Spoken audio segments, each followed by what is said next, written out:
तो खबर बिल्कुल पक्की और काफी शॉकिंग नजर आ रही है। रिलायंस जियो मार्ट ने 1000 के करीब अपने एम्प्लॉयज को ले ऑफ कर दिया है, फायर कर दिया है। बहुत सारे लोग हैरान है कि भैया रिलायंस का भरोसा है, रिलायंस तो प्रॉफिट का दूसरा नाम कहा जाता है और यहाँ पर भी ऐसी चीजें हो रही हैं, क्यों हो रही हैं? आखिरकार भाई हमने इनका Q4 का रिजल्ट भी देखा, काफी अच्छा गया और उसके बावजूद इनकी कंपनीज में ले ऑफ क्यों हो रहे हैं? इसका रीजन क्या हो सकता है? बहुत सारे लोग तो ये भी कह रहे थे कि भैया जियो को ये अलग से प्रमोट कर रहे हैं क्योंकि उसका आईपीओ लाना चाहते हैं। और इन सब के बीच में खबर आती है कि जियो मार्ट ने 1000 के करीब लोगों को ले ऑफ कर दिया है। क्या है इसका रीजन, जानने की कोशिश करेंगे आज इस वीडियो में।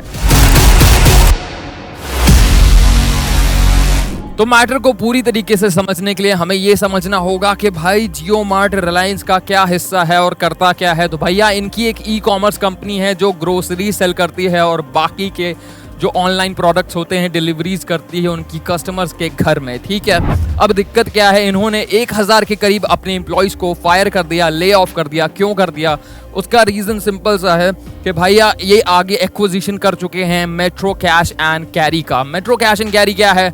मेट्रो कैश एंड कैरी एक जर्मन कंपनी का आर्म है इंडिया में जिसको इन्होंने एक्वायर किया है। और अब देखा जा रहा है कि भैया इनके बहुत सारे जो रोल्स हैं वहां पर ओवरलैप कर रहे हैं। कौन कौन से रोल्स हैं जो ओवरलैप कर रहे हैं? ऑनलाइन सेल्स हो गया, बैक एंड ऑपरेशंस हो गया, ये सारे वो रोल्स हैं जो ओवरलैप कर रहे हैं। और बहुत बार कहा जाता है, देखा जाता है कि जब भी एक्विजिशन होता है कोई कंपनी का दूसरी कंपनी में, तो जब एम्प्लॉयज एक जैसे होते हैं या फिर उनकी जो ड्यूटीज होती है एक जैसी होती है, परफॉर्मेंस पर देखा जाता है कि कौन बेहतर है और उसके हिसाब से सेलेक्ट किया जाता है कि किसको रखना चाहिए या फिर किसको ले ऑफ करना चाहिए। और यही सीन हो रहा है रिलायंस जियो मार्ट के साथ। और हमने देखा था कि भाई मेट्रो कैश एंड कैरी का जो एक्विजिशन हुआ था 2800 करोड़ से भी ज्यादा का हुआ था। और इसके बाद अब रिलायंस जियो मार्ट क्या चाह रहा है? वो चाह रहे हैं कि भाई हम अपने लॉसेस कवर करें, अपनी ग्रोथ को इंप्रूव करें, उसको बेहतर करें और ज़्यादा से ज़्यादा डिस्काउंट, डीप डिस्काउंट्स दे पाएं। किससे? अपने कस्टमर्स को। रिलायंस जाना जाता है, रिलायंस का कोई भी ब्रांड उठा लीजिए,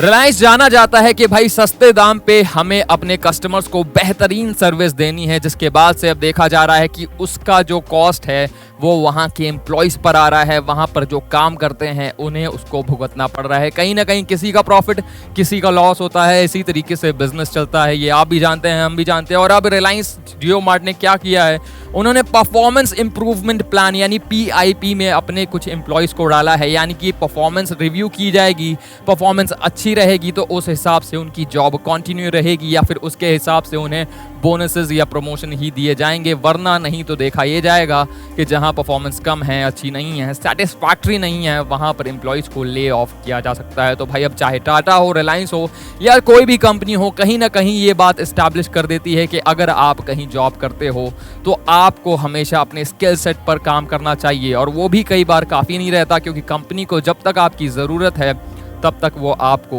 एम्प्लॉयमेंट दे रहे हैं। और अगर आपकी ज़रूरत नहीं है तो देखा जाता है कि कंपनीज बिल्कुल हिचकिचाती नहीं हैं आपको ले ऑफ करने के लिए। इसीलिए कहते हैं कि भाई आज के ज़माने में मल्टीपल स्किल सेट्स होने चाहिए, मल्टीपल सोर्सेज ऑफ इनकम होने चाहिए। आपको क्या लगता है कमेंट में बता सकते हैं। बाकी तमाम बिजनेस इनसाइट्स के लिए सब्सक्राइब कर सकते हैं हमारे चैनल ग्रूमिंग बिजनेस इनसाइट्स को। हमारे टेलीग्राम से भी जुड़ सकते हैं जहां बड़ी बिजनेस इनसाइट्स पोस्ट होती रहती हैं। मिलेंगे अगले वीडियो में, तब तक के लिए शुक्रिया, गुड बाय, टाटा, जय श्री श्याम।